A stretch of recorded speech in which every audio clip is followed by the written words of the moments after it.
Hi goaltenders and goaltending coaches, this is Pasco Valana from Elite Goalies Canada, and today we're going to talk about the execution of the RVH as it's situated in the dead angle. And you'll notice here first and foremost about the dead angles from this far post right through the bottom part of this circle. So this area right in here is the dead angle, and it can extend all the way to the boards. Puck shouldn't go in that particular area, but more and more players are scoring from there, and more players are deriving or creating opportunities for their players that are coming through on the dot drives and net drives.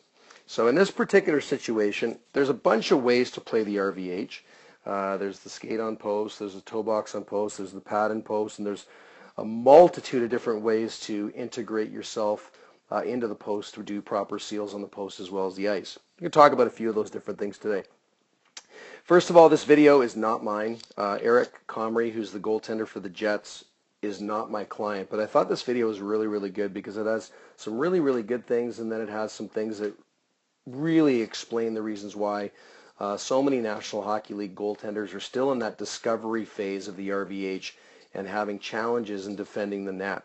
I've had an opportunity to talk with Eric Comrie at Hockey Canada camps. He's an unbelievable guy, an unbelievable goaltender, and constantly works to be the best possible goalie he can be. So nothing but hats off and kudos to him in regards to this. So let's get down to work.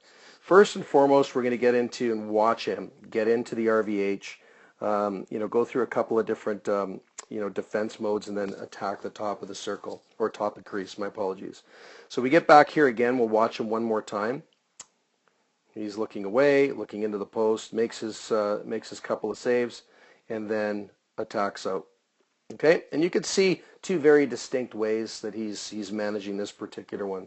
One thing I want you to take a look at right off the hop is take a look at where the rebound pucks are going. To me, that's a lot of work for a goaltender to defend, especially NHL level where they don't have a lot of time. One of the things that you really want to look at as a goaltender is, what is it that I'm trying to do? When should I use it? Why does it work, and how is it executed? And there's so many different ways to execute the RVH. You got to find out which one is going to be best for you. There is no right or wrong. There's just varying degrees of right and what's right for you, because every goalie's is individual's fingerprints. So you have to learn what works best for you. Now I'm just going to base this on what I see with Eric here, but he's tracking the puck, or it's a little bit of a fake track here. He moves over, and right away he's going to strike the post with his skate. Okay, so he's going into a skate on post RVH. Now what that does on the dead angle is it opens that space up. If you take a look here, it really does open that space up for hitting the bottom of the pad or the cowling, and it derives a lot of goals in the National Hockey League.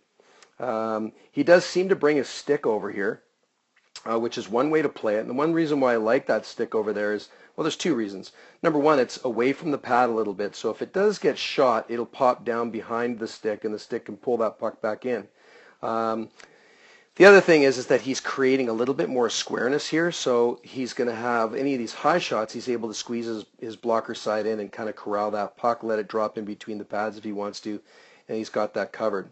These shots are all taken, in position here. He's made a nice save, and it pops right to the area I just talked about. And then the second one, he has a little bit of inconsistencies on the pass to the middle. This causes him a lot of problems, as you see. Boom, straight up in the air. Now he's really got to work. And with guys like Patrick Kane and Ovechkin and Sidney Crosby always around the crease, it's really difficult to be able to react in this scenario. You're looking upwards, your blocker hand is up here trying to knock the puck out of the air. There's a whole space on the other side that's open. So defending that shot and more or less trying to protect yourself from the rebound. The one thing I want you to really look here is, do you think Eric looks comfortable in this situation? Now, I don't know if he is or not. I haven't asked him. But this looks like he's leaning quite significantly on his backside push leg. The other thing that I'm seeing is that the elbow is tucked in behind, so even if the puck did come in and drop down, getting his elbow out of the post and having access to the puck is also going to be difficult. It's important for you to track the puck, but also have access to it immediately if you're going to play in this type of approach. But as the puck comes in, it'd probably be a little bit better for him to get his elbow around the post, to have a double hinge and also be able to push this pad into the post, so he has pad and post on this one, just on the dead angle portion of it. This will allow him to have a good seal, and instead of being really, let's move this back a little bit, instead of being really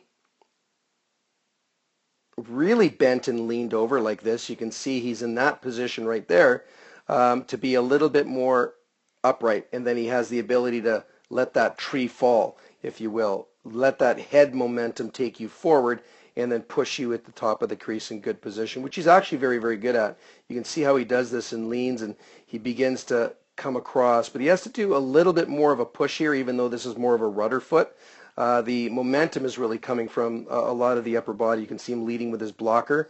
The blocker's over top of the glide leg as well as his head. So you're seeing a lot of power and momentum coming from this particular area. Moving back to the beginning here, when he receives the post, you can see that he strikes the post and it moves. His elbow goes inside. If that elbow was on the outside and his hand was in that position, the puck probably would have hit the back of the hand, dropped down, and he could scoop it in. It's a very easy, fast, effective way of going over and sealing post and ice. In this particular area, he kind of does it half in between. He's beginning to turn his hand like most goalies in the National Hockey League, and then the puck kind of hits him in that spot anyway. Those things are really important whenever you're playing the puck on the side of the post. It puts pucks and rebounds into areas that are much more manageable than being in a much bigger threat. So the one thing here is that there's an enormous amount of pressure on the hip flexor, and that leads to a lot of injuries. So we need to be really, really sure of what's happening here and giving ourselves the best possible opportunity. Eric is leaning forward a little bit, which is allowing him to get his head around in line with his blocker, his glide leg right here, and that allows him to explode. Now that is unbelievable power. I think he could have access to that power a little faster. As you can see that he has incredible power starting about here. He has incredible power, and then coming off the post, it's delayed because of the lean that he's got moving this way, the closed hip angle. What I mean by that is you have a ball and socket joint in your hip, and when you lean or push down onto your pad, you shut that joint down, so it's really minimized as far as what it can do. So boom, he's able to move up into position. Even though he does that, he has the ability to move very, very effectively. You can see him, boom, he's on the top of his crease. A couple of big things about his recovery, which I think is really, really great. His head is inside this box the entire time. So look at the head, shoulder, and hand stability. He has the ability to stay below the crossbar. Crossbar is right at that dot up there. And he's able to be inside the trajectory. So as the shot comes, if we were to draw a trajectory here, so top down to the puck, top down to the puck here. What I'll do is I'll make it a little bit more, so it'll look a little bit better for you. And it'll come out like this. So he has the ability to dominate a lot of the space inside the critical area. And for me, the critical area is in this area right in here. This is where Eric's real net is. And you've seen me talk about box control in the past. But his head is stable. His shoulders are stable. He's got head, shoulder, and hand stability. His stick is covering the 5-hole. That's really what its job is to do. Is it doesn't overshoot where the puck is being received. And he's able to execute some pretty awesome saves. In this particular area, you can see that he's pushed his glove forward or his blocker forward and missed that puck. But you know, those are all formalities of some of the things that slow him down just slightly. The longer he's in position waiting for the shot, the better opportunity Eric is going to have at stopping that puck and being super, super effective.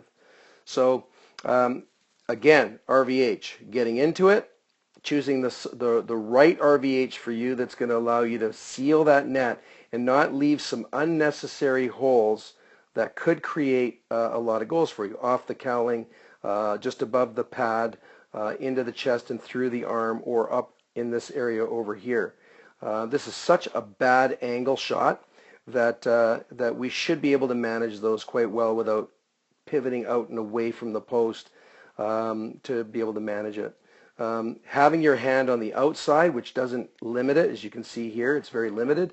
Having the pad on the outside, or the elbow on the outside of the post and the glove dominating this area, will allow you to have really a hinge at the top, a hinge from your glove at the side, and a hinge at the bottom. And then if you're up off of that hip, you're going to have a much bigger and better explosion out to the top of the crease.